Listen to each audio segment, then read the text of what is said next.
Why aren't the Steelers here? Dysfunction. I would have to say. Okay, where does dysfunction start? It starts at the top, obviously, and coach is his. But not ownership. Well, it always starts at the top. Okay. Ownership has been obviously allowed for this to happen. So everybody has to take blame. I think that's where the problem starts. If nobody wants to take blame, then it's a problem. So I think from an ownership standpoint, they've taken blame. They've done some things to now try to correct it. They've maybe fired some guys, some coaches that Coach Tomlin would have not, under normal circumstances, let go. Would Bill Cowher have handled it differently? He would have handled it differently, I think, but from the beginning.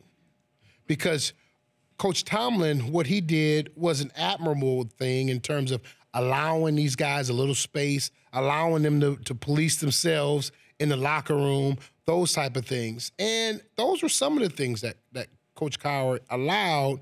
But at the end of the day, he made the call on a lot of those things. So he didn't leave a lot of wiggle room for guys, where Coach kind of allowed a lot of wiggle room. And because of it, it's a new day and age. He's kind of allowed other things to transpire that Coach would have not allowed to transpire. So as a result, Coach, Tomlin has to shoulder a lot of the blame because he allowed that environment. Well, what bothered you more, Le'Veon Bell or Antonio Brown?